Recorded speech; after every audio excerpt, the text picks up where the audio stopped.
যাই হোক আমি কত করে ফেলেছি, যাই আমার মায়ের আবার ওষুধ দিতে হইব। হ্যাঁ আমি আসি, আসসালামু আলাইকুম। ওয়ালাইকুম আসসালাম।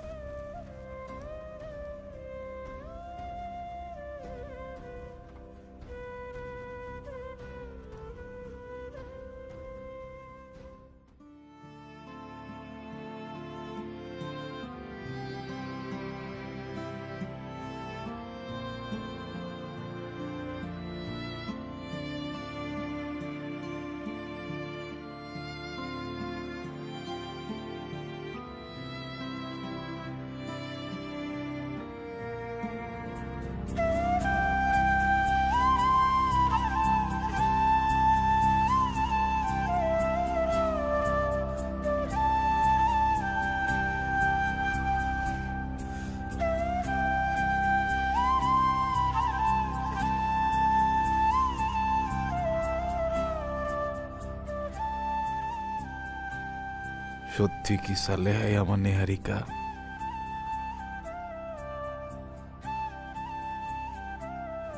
যার জন্য আমি তিলে তিলে মনের বাগানে স্বপ্ন বুনছি, যার জন্য বিয়ার শাড়ি কিনা রাখছি,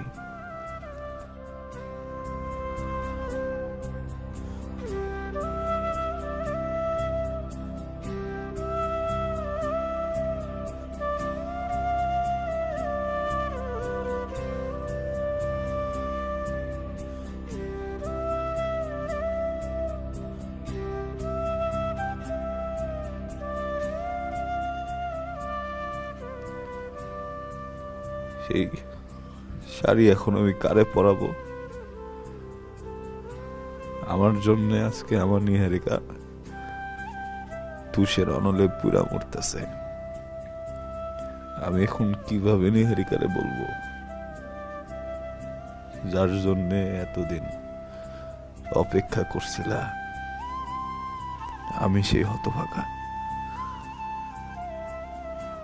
যে কিনা বিদেশে 5 বছর জেল খাইটা ফিরে এসে শুনে তার স্বপ্নের মানুষের বিয়ে হয়ে গেছে। আমি কি সালেরে বলবো যে তুমি সেই নিহারিকা যারে খুঁজতে আমি রসুলপুর গ্রামে আইছি? না, অনেক দেরি হয়ে গেছে।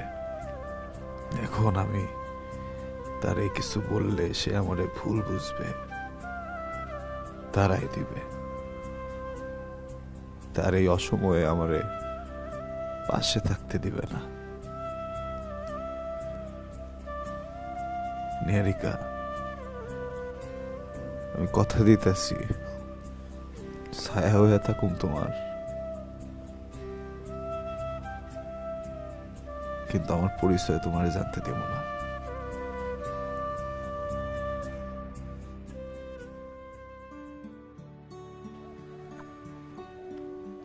শোনো বাবা মনির,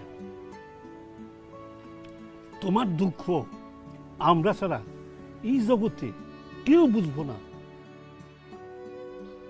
তোমার বাবা মনের সময় আমার কইছিল, আনিস আমার মনিরে দেখা রাখিস রে, তুই ছাড়া ওটা দেখা রাখনের আর কেউ নাই। একটা বিষয় কি জানো, আত্মীয়তার হক ছিন্নকারী যার নামে হইব। কইরে মা মিম, ওরে কিছু খাইতে দে তো। কাকা লাগবে না, আমি এখন কিছু খাবো না কাকা। ওই হ্যাঁ হ্যাঁ ঠিক আছে, এই নো তোমার যখন যা কিছু লাগবো আমারে কইবা, কোনো সমস্যা নাই। কিন্তু ছাগল গরু এগুলো কখনো বেচতে দেও না। কাকা ওই হিসেবপত্র কি দেখি আছে? হ্যাঁ হ্যাঁ হ্যাঁ, এলো এখানে একটা স্বাক্ষর দাও।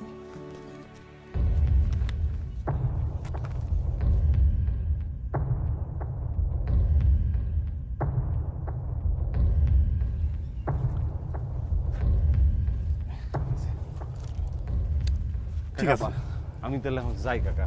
আমার ওই দেরি হয়ে যেতেছে, একটু গন্ধ দেবো, একটা কাজ আছে আর কি। আচ্ছা।